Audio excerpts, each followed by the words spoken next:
Sehemu ya pili katika mtumishi kuwa mnyenyekevu. Nataka tu niseme kwamba mtumishi kuwa mnyenyekevu ni jambo muhimu sana katika maisha ya huduma. Na tukiangalia vizuri, wale watumishi waliinuka, wale waliendelea ni kwa sababu walikuwa wanyenyekevu. Wengi walikuwa na vipawa, walikuwa na vipaji na karama, lakini walishindwa kuenda mbali kwa sababu ya kiburi na kukosa unyenyekevu. Kumbuka kwamba wale wanaotuongoza wakati mwingine wanatuangalia. Wanaangalia, je, nikiinua huyu kesho hata nipindua huyu. Na kuna mwingine pia akijua tu maneno mawili, akikuwa na ujuzi kidogo kuliko kiongozi wa kwake, pale anaanza kumuona kama yule kiongozi hafai. Lakini unyenyekevu ni swala muhimu sana, si tu pale kanisani kwako, si tu pale unafanya kazi na wenzako, lakini ni swala la maisha, ni swala la maisha yako wewe kama mtumishi. Lazima kuwa mnyenyekevu, haijalishi ni sehemu gani unakutanika. Kwanza pale nyumbani wewe mnyenyekevu, kazini wewe mnyenyekevu, kanisani wewe mnyenyekevu. Usiwe mnyenyekevu tu kanisani lakini nyumbani wewe ni mkatili. Usiwe mnyenyekevu tu pale nyumbani lakini kanisani ni mkatili. Usiwe mnyenyekevu tu kanisani lakini pale kazini ni mkatili. Kila mmoja anakujua. Yaani umeshapangwa majina. Pale kazini ukiingia wanaanza kusema, hakuna mtu wa kusema. Ofisini ukiingia wanajua tu ni kutomboka na kutomboka. Kwa hiyo kuwa mnyenyekevu ni swala muhimu sana katika maisha yetu kama watumishi ama wa Kristo.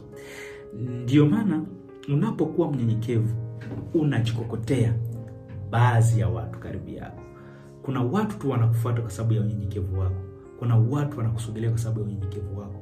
Kuna watu wanajenga mahusiano na wewe kwa sababu ya kuwa mnyenyekevu. Kuna watu wanakusamini kwa sababu ya unyenyekevu. Kuna watu tu wanakuamini kwa sababu ya unyenyekevu. Na unapokuwa mnyenyekevu unakuwa mtu ambaye uko na kalite ambazo zinaweza kufanya uishi kila mahali na uendelee kila mahali. Lakini unapokuwa mtu ambaye si mnyenyekevu, mtu mwenye kiburi, mtu mwenye kujivuna, mtu mwenye kujiona kwamba ni yeye tu. Kwa sababu kuna wengine akiingia sema nataka aoneshe kwamba yeye tu anajua kila kitu, yeye ni juu ya wengine, yeye yani anataka akue kutop. Lakini kumbuka kwamba unyenyekevu ni swala muhimu sana. Unaweza kuwa unajua vitu vingi lakini lazima kunyenyekea. Unaweza kuwa na elimu lakini lazima kuwa mnyenyekevu. Unaweza kuwa na pesa lakini lazima kuwa mnyenyekevu, kwa sababu unyenyekevu wako ni utambulisho wa huduma unaipeleka.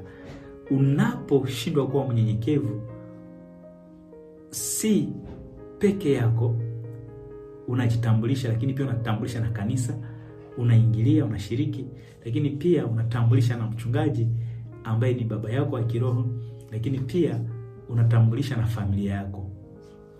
Vile unajikamata ni vile watu watakutambua.